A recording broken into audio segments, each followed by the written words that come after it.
Hello everyone, welcome to my YouTube channel Mamta maths tutorial. और आज 12th class में lecture 111 है। आज हम करेंगे बेटा एक्सरसाइज 11.3 के क्वेश्चंस को डिस्कस। फर्स्ट हम देखिए, in each of the following cases determine the direction cosines of the normal to the plane and the distance from the origin. First part में हमें क्या दे रखा है, z इक्वल टू 2। हमें पता है अगर कोई प्लेन है तो इसके नॉर्मल के डायरेक्शन रेशियोज क्या होंगे, ए बी और सी होंगे। और परपेंडिकुलर डिस्टेंस कैसे निकलेगा, डी अपॉन में under the root A square plus B square plus C square. अब हमारे पास प्लेन क्या है, z इक्वल टू 2 है, तो यहां से डायरेक्शन रेशियोज क्या बनेंगे, x की वैल्यू भी नहीं है, y की वैल्यू भी नहीं है और z के साथ 1 है, तो डायरेक्शन रेशियोज क्या बने, 0 0 1 बने। डायरेक्शन कोसाइन क्या बनेंगे, 0 0 1 बनेंगे। सिंप्लीफाई करते ही हमें पता चल रहा है परपेंडिकुलर डिस्टेंस का फॉर्मूला है डी की वैल्यू क्या है 2 अपॉन में ए का स्क्वायर बी का स्क्वायर सी का स्क्वायर। इनको सिंप्लीफाई करेंगे तो क्या आ रहा है, 1 आ रहा है, तो ये आ गया परपेंडिकुलर डिस्टेंस। सीधा सीधा हमारे पास फॉर्मूला है, हमारे पास डायरेक्शन रेशियोज आ जाते हैं प्लेन की इक्वेशन से। डायरेक्शन रेशियोज आने के बाद हम डायरेक्शन कोसाइन निकाल सकते हैं। और परपेंडिकुलर डिस्टेंस कैसे निकालते हैं, अगर डायरेक्शन रेशियोज दे रखे हैं तो D upon under the root A square plus B square plus C square. Discuss करते हैं हम सेकंड पार्ट को। B part x plus Y plus Z equal to 1, तो डायरेक्शन रेशियोज क्या आ गए हैं, 1 1 1। डायरेक्शन रेशियोज आते डायरेक्शन कोसाइन निकाल लिए हैं। एक तो हमें डायरेक्शन कोसाइन निकालने थे और एक परपेंडिकुलर डिस्टेंस क्या था, डी अपॉन में under the root A square plus B square plus C square, जहां पे ए बी सी क्या थे, डायरेक्शन रेशियोज थे। वैल्यूज रखी हैं, ये आ गया परपेंडिकुलर डिस्टेंस। थर्ड पार्ट देखिए जरा। Third part 2x plus 3y minus Z equal to 5 plane की इक्वेशन है। डायरेक्शन रेशियोज क्या है नॉर्मल के, 2 3 और -1 है। डायरेक्शन रेशियोज नहीं, हमें डायरेक्शन कोसाइंस निकालने हैं, तो डायरेक्शन कोसाइन आ गए। फिर हमें परपेंडिकुलर डिस्टेंस निकालना है, d अपॉन में रूट 14, d क्या है 5, ये आ गया परपेंडिकुलर डिस्टेंस। फोर्थ पार्ट देखिए बेटा। Fourth part 5y plus 8 equal to 0, ये प्लेन की इक्वेशन है। नॉर्मल के डायरेक्शन रेशियोज देखे तो क्या बनेगा, 0 5 0 बनेगा। डायरेक्शन रेशियोज आ गए तो डायरेक्शन कोसाइन निकाल दिए। डिस्टेंस के लिए डी कितना है, -8। Distance is a positive quantity upon में अंडर द रूट 0 का स्क्वायर 5 का स्क्वायर 0 का स्क्वायर। सिंप्लीफाई किया तो डिस्टेंस क्या आ गया बेटा, 8/5। डिस्कस करते हैं बेटा नेक्स्ट सम को। Second question, find the vector equation of a plane which is at a distance of 7 units from the origin and normal to the vector this। इस वेक्टर के नॉर्मल है और डिस्टेंस इतना है। प्लेन की equation निकालनी है। क्या होती है बेटा प्लेन की vector equation, r dot unit vector n equal to d। Distance हमें दे रखा है बट यूनिट वेक्टर n नहीं दे रखा, सिर्फ नॉर्मल वेक्टर दे रखा है। तो नॉर्मल वेक्टर को यूनिट वेक्टर में कन्वर्ट कर लो और वैल्यूज रिप्लेस कर दो, ये आ गई वेक्टर इक्वेशन। डिस्कस करते हैं बेटा नेक्स्ट सम को। Question number third, find the Cartesian equation of the following planes. यहाँ पे वेक्टर इक्वेशन दे रखी है और इनको कार्टेशियन इक्वेशन में चेंज करना है। वेक्टर इक्वेशन में वेक्टर r होता है हमारे पास, इसे हम किससे रिप्लेस कर देते हैं, xi प्लस वाई जे प्लस जेड के से। वैल्यूज रिप्लेस की है, डॉट प्रोडक्ट सॉल्व करते ही आ गई है कार्टेशियन इक्वेशन। डिस्कस करते हैं इसी क्वेश्चन के सेकंड पार्ट को।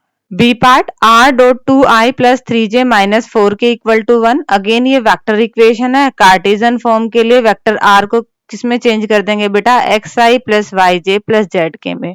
डॉट प्रोडक्ट करते ही कार्टेशियन फॉर्म आ गई। सेम काम यहाँ पे हमारे पास वेक्टर इक्वेशन दे रखी है, वेक्टर r को किससे रिप्लेस किया, xi प्लस वाई जे प्लस जेड के से, तो ये आ गई कार्टेशियन इक्वेशन। डिस्कस करते हैं बेटा नेक्स्ट सम को। क्वेश्चन नंबर 4 देखिए बेटा, in the following cases find the coordinates of the foot of the perpendicular drawn from the origin. हमारे पास प्लेन की इक्वेशन है, ओरिजिन से एक परपेंडिकुलर इस प्लेन पे डाला हुआ है, उस परपेंडिकुलर के फुट के कोऑर्डिनेट निकालने हैं। ये बेटा एग्जामिनेशन पॉइंट ऑफ व्यू से इंपॉर्टेंट क्वेश्चन है, पेपर में आने के चांसेस है। हमारे पास ये कोई प्लेन है और इसके ऊपर ओरिजिन से ये हमने परपेंडिकुलर डाला हुआ है, इस पॉइंट के हमने कोऑर्डिनेट निकालने हैं। तो इस पॉइंट के कोऑर्डिनेट हमने मान लिए x1 y1 और z1 और ये पॉइंट का नाम दे दिया n, ये है ओरिजिन। ठीक है, अब हमारे पास प्लेन की इक्वेशन है, यहां से हम नॉर्मल के डायरेक्शन रेशियोज निकाल सकते हैं। क्या आएगा? 2, 3 और 4, इसके डायरेक्शन रेशियोज हमने निकाल लिए। और वैसे देखें तो ये लाइन है, इस लाइन के डायरेक्शन रेशियोज क्या आएंगे? ये पॉइंट 0, 0, 0 है, क्या आएंगे? x1, y1, z1 ही आएंगे। अब ये भी इसके डायरेक्शन रेशियोज हैं, ये भी इसके डायरेक्शन रेशियोज हैं, तो ये क्या आएंगे? प्रोपोर्शनल आएंगे। x1 by 2 equal to y1 by 3 equal to z1 by 4 equal to k, जहां पे k कोई भी आर्बिट्रेरी कांस्टेंट है। इन दोनों को कंपेयर करके x1 की वैल्यू आ गई, इनको कंपेयर करके y1 की वैल्यू आ गई, इनको कंपेयर करके z1 की वैल्यू आ गई। हमने निकालनी यही वैल्यूज थी, बट यहाँ पे ना k आ रहा है बेटा, यहाँ पे हमें कहीं ना कहीं से k की वैल्यू निकाल के और वो रिप्लेस करनी पड़ेगी।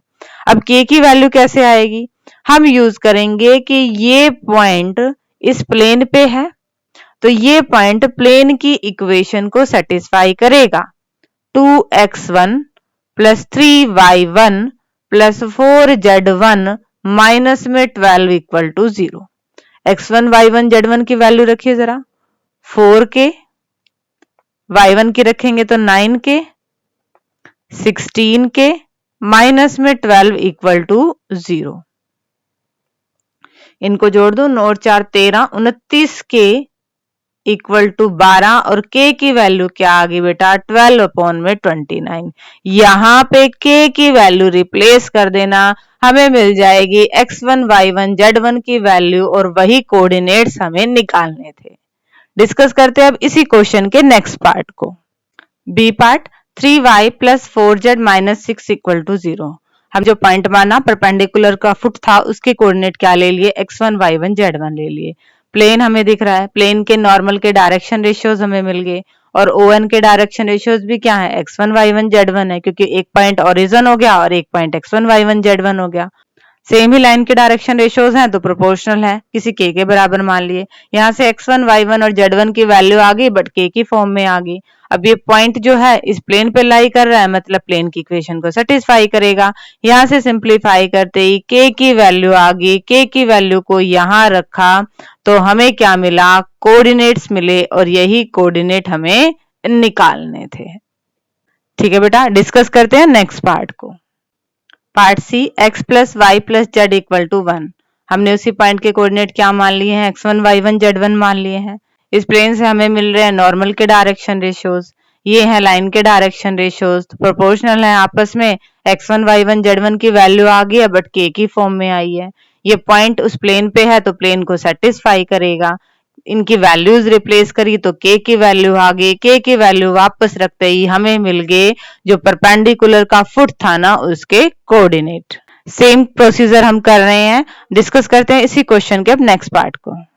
Next part, 5y plus 8 equal to 0। Let n हमने क्या मान लिया? Coordinate x1, y1, z1 perpendicular के फुट के। अब प्लेन है हमारे पास, नॉर्मल के डायरेक्शन रेशियोज क्या होंगे? 0, 5, 0 होंगे। ON के डायरेक्शन रेशियोज क्या आ गए? x1, y1, z1 आ गए। ये दोनों के डायरेक्शन रेशियो सेम है तो प्रोपोर्शनल है, इक्वल टू k। x1 की वैल्यू निकाली, y1 की, z1 की कंपैरिजन से, बट यहाँ पे k आ रहा है, हमें इस k की वैल्यू चाहिएगा। वो कौन देगा? ये पॉइंट देगा। ये पॉइंट इस प्लेन पे है तो प्लेन की इक्वेशन को सेटिस्फाई करेगा। k की वैल्यू आ गई, वापस रिप्लेस कर दिया तो हमें मिल गए कोऑर्डिनेट किसके? परपेंडिकुलर के फुट के। डिस्कस करते हैं बेटा नेक्स्ट सम को। Fifth sum, find the vector and Cartesian equations of the plane. Planes की वेक्टर इक्वेशन भी निकालनी है, कार्टेशियन भी निकालनी है। फर्स्ट क्या है? That passes through the point, इस पॉइंट से पास हो रहा है, and the normal to the plane is, और प्लेन का नॉर्मल ये है। वेक्टर फॉर्म हमें अब आनी चाहिए, क्या आएगा? r माइनस में a dot n equal to 0। a क्या था? उस पॉइंट का पोजीशन वेक्टर, पॉइंट है तो पोजीशन वेक्टर आ गया। n हमें दे रखा है, सिर्फ वैल्यूज रिप्लेस की हैं, कैलकुलेशन किया है, और ये आ गया वेक्टर फॉर्म। कार्टेशियन फॉर्म का हमारे पास फॉर्मूला होता है a x minus x1 plus b y minus y1 plus c z minus में z1 इक्वल टू 0। तो जिस पॉइंट से पास हो रहा है वो होता है x1, y1, z1। x1 की वैल्यू 1, y1 की वैल्यू 0, z1 की वैल्यू -2। और ए बी सी क्या है, जो हमें प्लेन का नॉर्मल दे रखा है ना, इसके डायरेक्शन रेशियोज हैं। तो ए की वैल्यू 1 है, बी की वैल्यू 1 है, सी की वैल्यू -1 है। वैल्यू रखें 1 x -1 +1 y -0 प्लस में -1 z, और z1 की वैल्यू क्या थी हमारे पास -2 प्लस का 2 हो गया। सिंप्लीफाई करते ही हमें मिल जाएगी प्लेन की इक्वेशन। डिस्कस करते हैं इसी क्वेश्चन के नेक्स्ट पार्ट को। B part, that passes through the point, इस पॉइंट से पास होगा और इस प्लेन का नॉर्मल वेक्टर है। हमारे पास इक्वेशन ऑफ अ प्लेन ये होती है, ए क्या था, इस पॉइंट का पोजीशन वेक्टर, तो ए की जगह ये वैल्यू रख दिया। एन क्या था, नॉर्मल वेक्टर, नॉर्मल वेक्टर की भी वैल्यू दे रखी है। आर की इसके साथ डॉट प्रोडक्ट की है, माइनस में इन वेक्टर्स की डॉट प्रोडक्ट की है। वेक्टर्स की डॉट प्रोडक्ट को सिंप्लीफाई किया तो ये आ गया हमारे पास required vector equation of the plane. देखिए कार्टेशियन इक्वेशन क्या आएगी, Cartesian form, if A B C direction ratios है नॉर्मल के और प्लेन जो है x1 y1 z1 इस पॉइंट से पास हो रहा है, तो ये आती है बेटा इक्वेशन ऑफ ए प्लेन। हमारे पास पॉइंट तो है ही 1 4 और 6, x1 की वैल्यू 1 है, y1 की वैल्यू 4 है और z1 की वैल्यू 6 है। अब प्लेन के नॉर्मल की इक्वेशन हमारे पास ए बी सी की वैल्यू देगा, वैल्यू रिप्लेस करते ही हमें हमारी रिक्वायर्ड इक्वेशन मिल जाएगी। डिस्कस करते हैं बेटा 6 सम को। Find the equation of the plane that passes through 3 points, इन 3 पॉइंट से अगर कोई प्लेन पास हो रहा है तो उसकी इक्वेशन निकालिए। देखिए क्या आएगा इसका सॉल्यूशन। 6 सम देखिए बेटा, find the equation of the plane that passes through 3 points, इन 3 पॉइंट से अगर कोई प्लेन पास हो रहा है तो उसकी इक्वेशन निकालिए। हमने इन 3 पॉइंट्स का डिटर्मिनेंट निकाला तो ये 0 आ गया। Since the value of determinant is 0, क्योंकि इन तीनों ही पॉइंट्स के डिटर्मिनेंट की वैल्यू 0 है, मतलब ये 3 पॉइंट्स क्या है हमारे पास, कोलिनियर है, एक ही लाइन में है। एक ही लाइन में है तो इनसे तो इनफाइनाइटली मैनी प्लेन्स पास हो सकते हैं। ठीक है, अब डिस्कस करते हैं बेटा आज के लेक्चर का लास्ट सम। पार्ट बी, हमें 3 पॉइंट्स गिवन है, हमने इनका डिटर्मिनेंट निकाल के चेक किया कि यहाँ पे तो डिटर्मिनेंट 0 नहीं आया, मतलब सिर्फ एक यूनिक प्लेन, सिर्फ एक ही प्लेन होगा जो इन तीनों पॉइंट से पास होगा। तो हम उसी प्लेन की इक्वेशन निकाल लेते हैं। क्या आएगी equation, x minus x1 y minus y1 z minus z1 x2 minus x1 y2 minus y1 z2 minus z1 x3 minus x1 y3 minus y1 z3 minus z1 सबका डिटर्मिनेंट इक्वल टू 0, जहाँ पे x1 y1 z1 x2 y2 z2 और x3 y3 z3 ये क्या है, वो 3 points हैं जिनसे प्लेन पास हो रहा है। वैल्यू रिप्लेस की, सिंप्लीफाई किया तो हमें मिली प्लेन की इक्वेशन। तो ठीक है बेटा, आज के लेक्चर में हमने 6 क्वेश्चन को डिस्कस किया। होप कि आपको ये क्वेश्चन समझ में आ गए होंगे। डिस्क्रिप्शन में नोट्स हैं, नोट्स ले लीजिएगा। And thank you everyone for watching my video.